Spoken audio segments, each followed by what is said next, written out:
Stig, it's been a little while, I think, since we caught up, maybe a couple of weeks. Quite a lot's moved on with the demolition of the Blackfriars.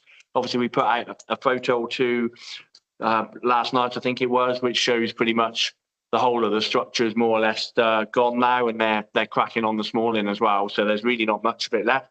But I thought we could just give fans an update on the demolition, and then kind of further down the road the plans for any building on that end.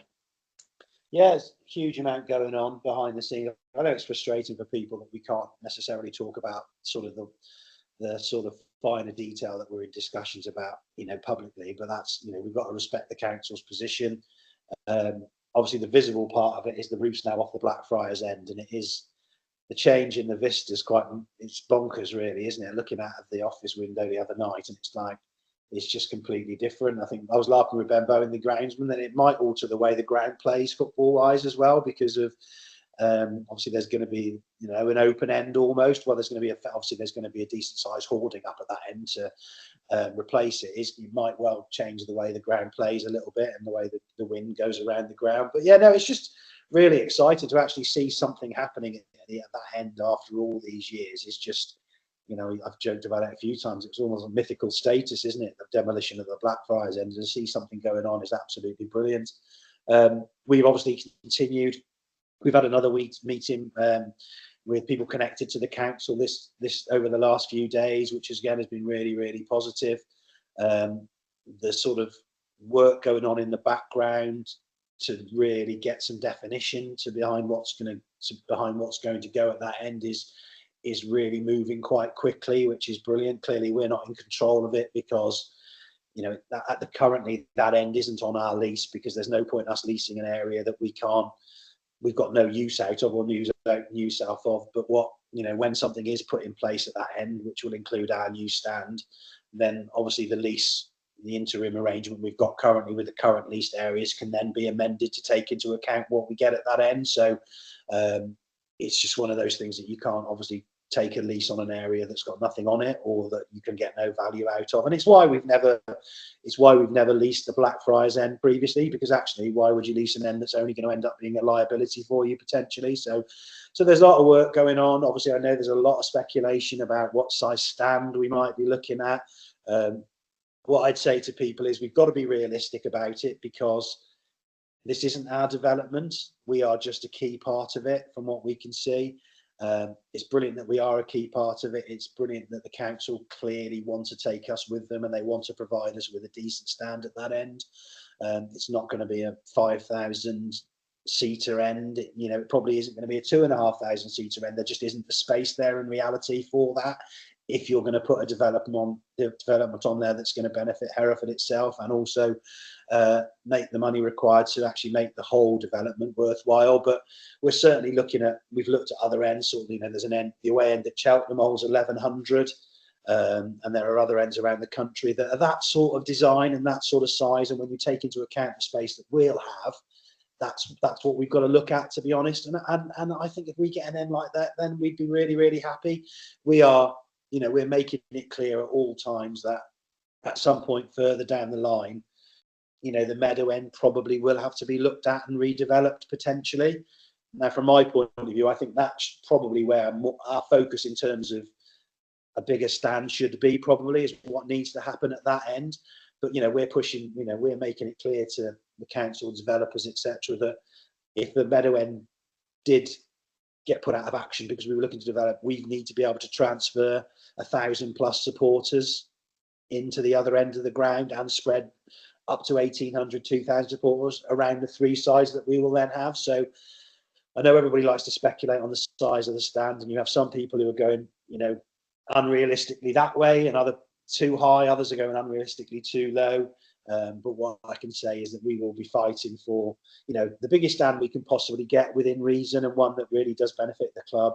And people just have to be a little bit patient as over the course of the next 2 or 3 months, the design concepts are put together. I keep using the word design concepts like I know what I'm talking about. I really don't in terms of architecture and stuff. But the great thing is the people we've been speaking to are experienced in building, stadium designers. So they'll know exactly what's needed. They'll have experience of it, and from that point of view, I'm pretty reassured that we're in a really good place with everybody.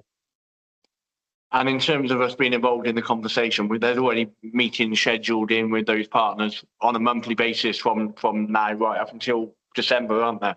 That's exactly right. There's the monthly catch-up meetings with everybody involved, or if you like, or all interested parties and stakeholders. But then also individual meetings are being set up, so any individual stakeholder involved gets to put across what they need and what they want, and at each stage of any design process, we'll have the opportunity to say, actually, that's not quite what we need.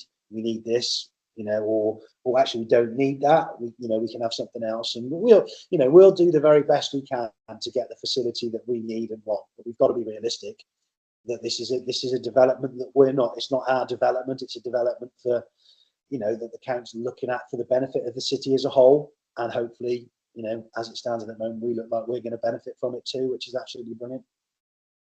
Another development that's kind of progressing quite well at the moment are the plans for the new floodlights to be installed, which hopefully will be sometime in September. Myself and Darren met with the floodlight company Musco and the contractors yesterday, and that went well. But that's another kind of step forward, isn't it?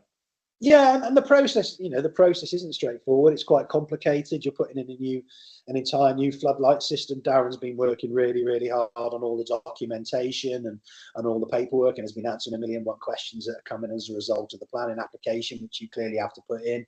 You're obviously offering a real assistance on that with your knowledge of the staging and everything. But it's been progressing really, really well, and it will make a huge difference. These things never happen quite as quickly as you want them to, or the process always feels a little bit slower than you'd like it to. But as you say, we're now pretty optimistic that we may well have installation in September, given a fair wind, and if everything continues to move in the way it currently does, and it'll make an enormous difference. The new floodlights will obviously be installed with the current ones will remain in situ in the short term before they're dealt with. But that's absolutely fine. There's no issue with that. But once we get the new floodlights in, then obviously there are no time scales in terms of taking the other towers down. They can just be taken down whenever the time is right, which is really good. If we continue our look off the field, obviously we got a new kit coming out in time for the new season, and that should hopefully be unveiled in the next couple of weeks. Yeah, no, it's always interesting, the new away kit, isn't it? In fairness, which I think we spoke about it before, didn't we? Which kind of away kits nowadays tend to be more of a almost more of a fashion accessory than something down the traditional colours route. So yeah, no, really looking forward to announcing that and actually seeing it. I'm going to say a hard copy of it, but hard copies of shirts, probably not quite the right phrase, is it? But actually getting my hands on what it actually looks like, and it'd be really good to launch that and then get that out and stuff. I'm hopeful people will really like the one that's been chosen.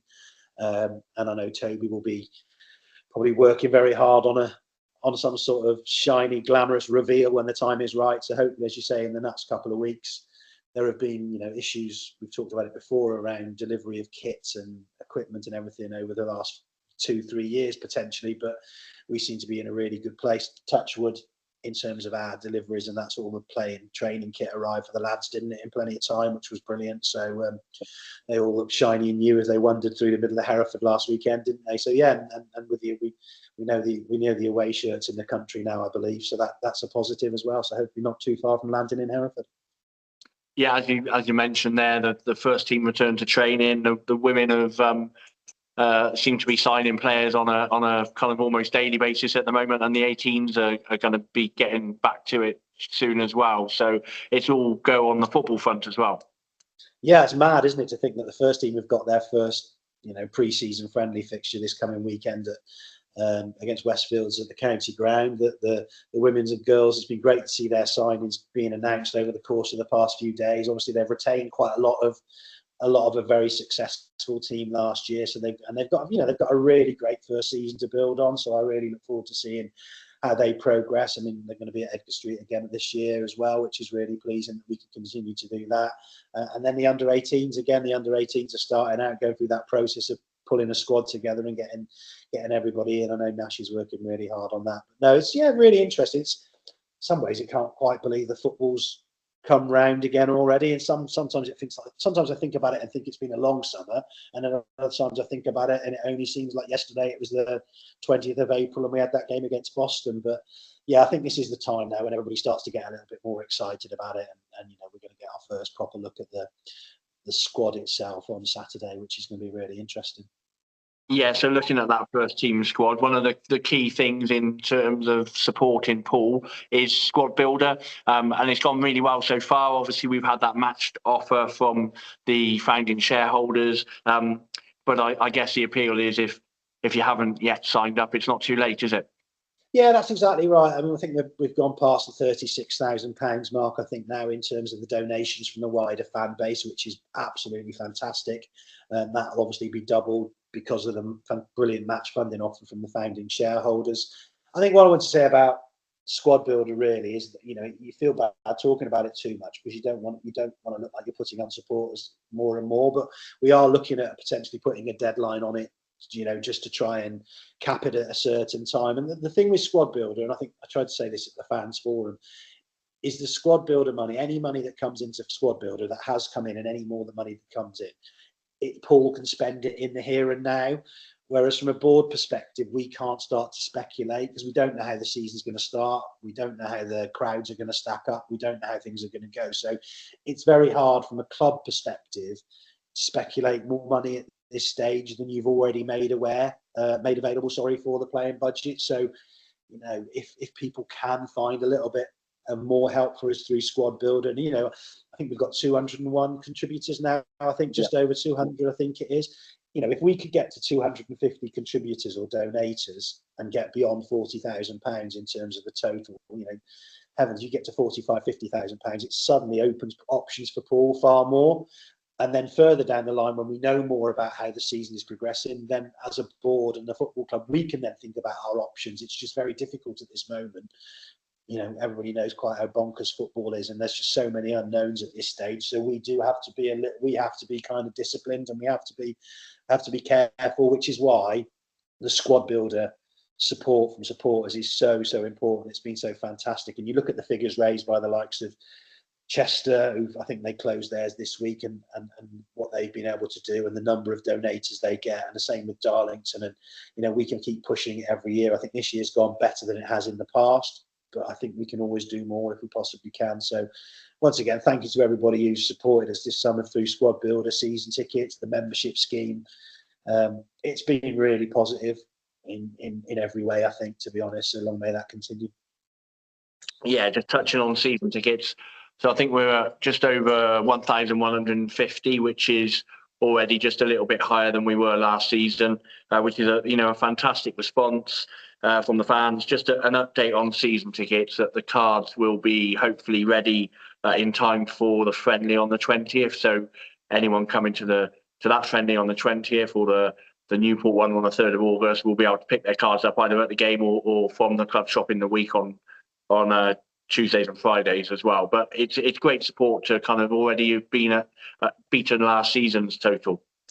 Yeah, I mean, I don't think we should be surprised about how the support get behind the club. But again, it's just been absolutely fantastic. There's still 5 weeks to go, I think, probably 6 weeks to go before the first league game. So to have beaten last year's tally already is absolutely brilliant.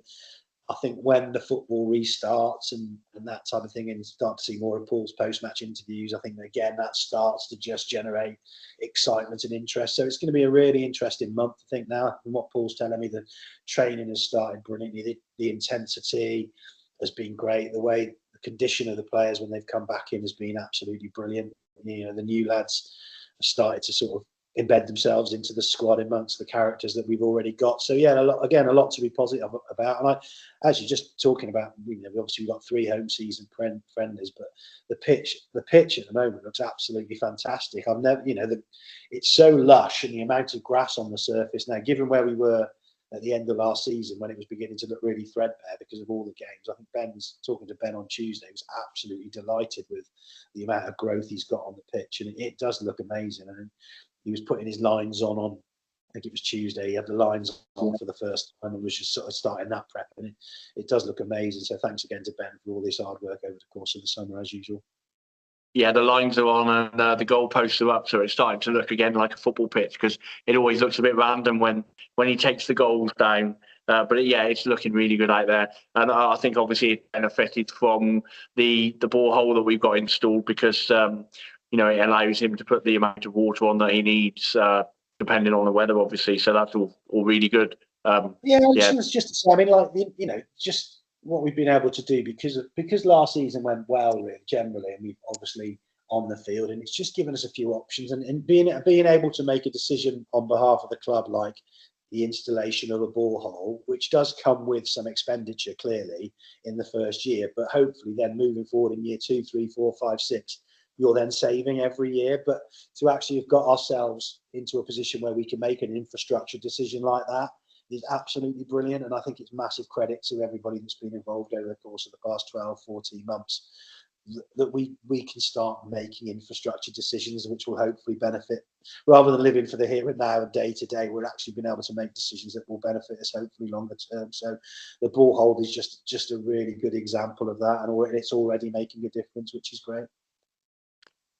Just the final one from me, obviously, as well as all the pre-season friendlies, we're also hosting Celebrity Soccer on the 28th of July here. So a great way for fans to come and support 3 local charities.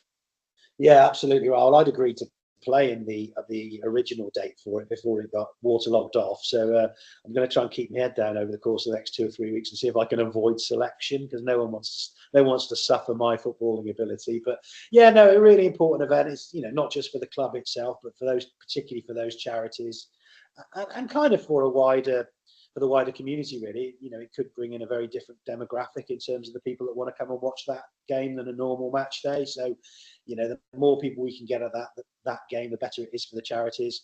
Hopefully, over the course of the next couple of weeks, 10 days or so, we'll be able to, the advertising will start to go out, and we'll get more detail about which celebrities are going to be playing on the day. And hopefully, yeah. So I just encourage people, really, if you possibly can, come along to that. Obviously, I think it's between home games, isn't it? I think it's the day after the Hell's Own game on the Saturday, I think. So it's on the Sunday, the 28th, at the end of the month. So yeah, if you can support that and you can come along, yes, it supports the football club on one level, but actually more importantly, it supports 3 fantastic local charities. And we all know that the way the charity sector is at the moment, and the more money that we can help them raise, the better. So I'd encourage people to come along if they can and support that event. Yeah, tickets are on sale now on our ticketing website, so where you normally buy your match tickets or your season tickets. And anyone that bought tickets for the initial game that was called off due to the waterlogged pitch, those tickets remain valid, so you don't need to do anything. You can just turn up with those tickets if you've already got them. But yeah, if you haven't bought yet, they're available to buy now online. Brilliant. And are there pre-season friendly tickets on sale as well, Jay? As well, are they on some of those? They on sale? will go on sale tomorrow, Friday. Okay. Excellent. Yeah. That's good. And again, for just the pre-season friendly side of things, the more people we get through the gates for pre-season friendlies, generally, it's fantastic for the players, great for the club, great for the players. So if you can get yourself along to our pre-season friendlies, that'd be absolutely brilliant as well, because again, it all makes a difference as we start to plan and look ahead for what hopefully will be an exciting season. Brilliant. That's it. That's all from me, unless you've got anything else to add. No, not that I can think of. Hopefully, we've covered everything. Although we normally come off this call and go, "Oh, we've forgotten something." Forgot about it. Yeah. Hopefully, we have this occasion. Brilliant. Thank you very much. Speak soon. See ya.